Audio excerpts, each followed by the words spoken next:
I think the dictate on season 1 was not to go home with our characters. And the little bit that the writers were able to put in season 1, I think made for some of our more successful shows. One of the unique things about this show is we try very hard not to be serialized. We want you to be able to sit down and watch an episode not having seen the episode before and not seeing the episode after. But at the same time, we try to put what I call cookies in for people who actually invest all 24 hours into the show, things that they'll know that doesn't really matter if you don't, but it's kind of a little reward to people for watching. You have to understand, I'm a nerd. Like, seriously. The pressure's on as far as the fans go, because we actually listen to them. We read the fan mails, we log on to see what they're saying in the blogs. The blogs are sort of light up when we're showing sort of like little glimpses about Reed's personal life or Garcia's personal life. They really want to know these people. It's so intense, the job that they do, and it's so important, and it's like, who are they when they aren't at this job, which is 14, 16 hours a day?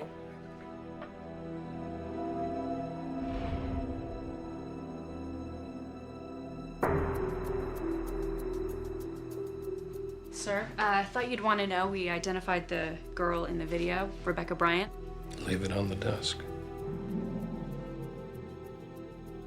Gideon is sort of our touchstone for everybody. In some ways, because he's so central emotionally, people write to him less in a strange way because he's always there and he's always that sort of like guiding figure. I railed against, this lack of character stuff in the beginning. And I started to realize at a certain point, I like the mystery of him. I like that you don't know if he's ever been married, if there are wish rings, if who this child was that they mentioned once. I didn't want more about him. His job is his almost savant-like gift for understanding the possibilities of who the bad guy is and finding them before the next person loses their life. So maybe that's his survival.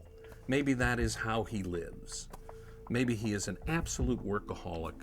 And if you derail him by giving him a human being to relate to as opposed to a job to solve, a crime to solve, that he might become undone and be useless. Maybe.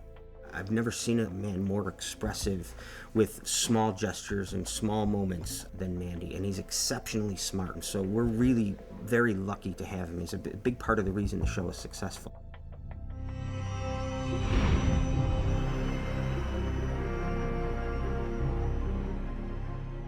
Someone sent me an email that tallied up everything that Reed's been through since the series has started. And caught on fire. I've been kidnapped like 4 times, held hostage 4 times, kidnapped once. I watched this kid try to kill himself. He's been going through a lot of stuff, I would say. So, yeah, he's definitely had a pretty interesting evolution. He's obviously our genius. He's our go-to. If you need a piece of information, Reed knows it. So he's a good cheat for the writers. But he's someone that there's just this feeling that he's almost afraid of his own intelligence, and he's afraid of his mother's mental condition and what that means for him. He is the closest to that line between the people, doing the analyzing and the people they're analyzing. Did you know that schizophrenia is genetically passed? In the beginning of the series, they started sort of hinting at his own schizophrenia.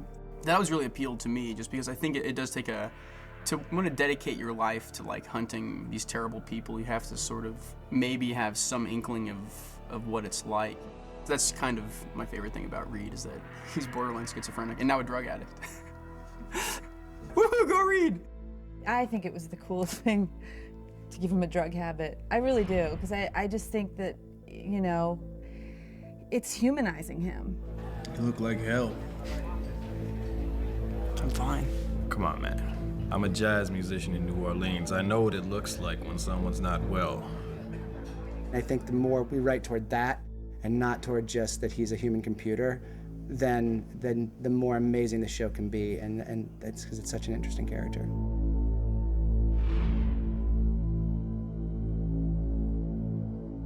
I had one particular show this year that Ed Bonero blessed me with.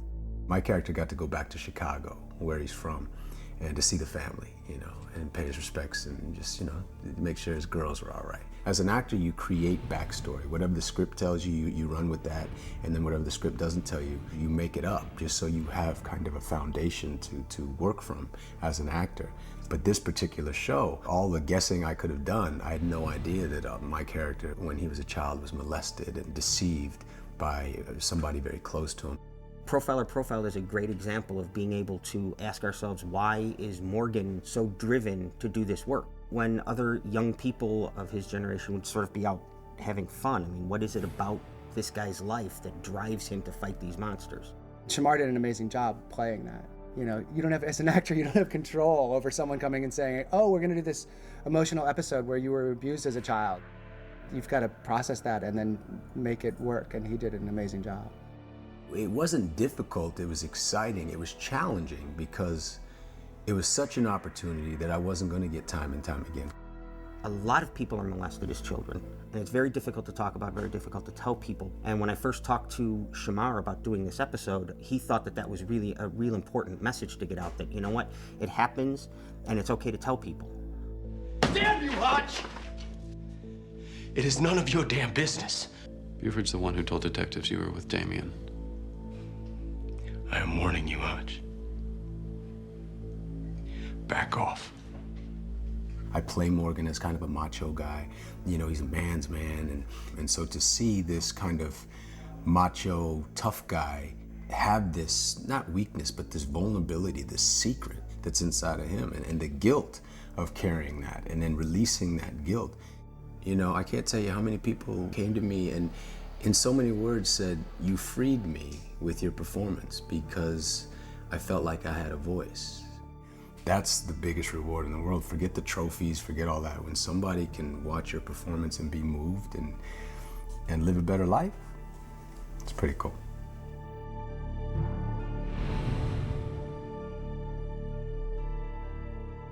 Season 1, it was a little foggy as to what JJ did. I called the police chief. He faxed over an official request for our assistance.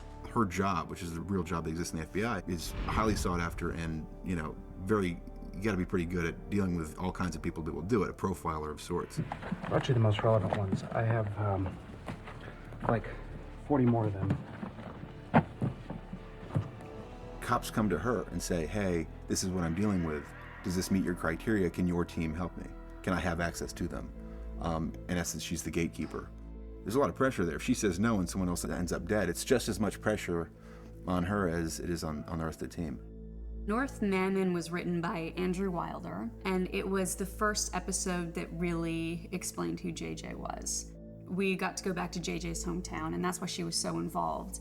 Because she's not an actual profiler with those skills, I wanted to construct a story that would allow her to, not because of her training in profiling, but because of where she grew up, that she'd actually be able to add insight into the profile of, and in this case, it was the victims. Isn't it possible these girls just took off on a road trip? No.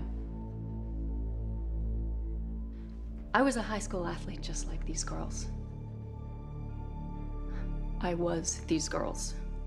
They don't smoke, they don't do drugs, they don't drink during the season, and they do not jeopardize a full ride scholarship by cutting school and missing practice. JJ's grown a lot, and I feel like I've grown a lot as well, so it's been a fun ride this season for me. What's all that? New cases. I gotta figure out where we're going to next. Hey, wait a minute. We're the profilers. I thought we made those decisions. Sure you do.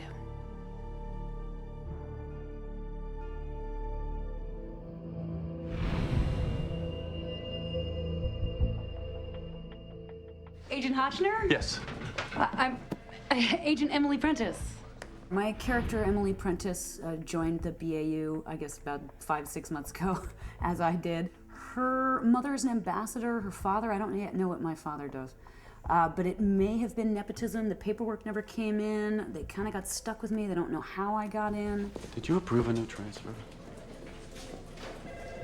Oh, I would have discussed it with you. Bringing a new character in, it allowed all of our characters to grow, because it's the whole reintroduction of our characters to her and her to us. I've never seen you act like this. Oh, really? Oh, in the months that you know me, you've never seen me act this way? Hey, no offense, Emily, but you don't really know what you're talking about, do you? She doesn't know Reed very well. She doesn't know Morgan very well. She doesn't know Gideon. She doesn't know Hotch. So it allows us, through her eyes, to explore more about these people's lives and why they do it in an organic fashion.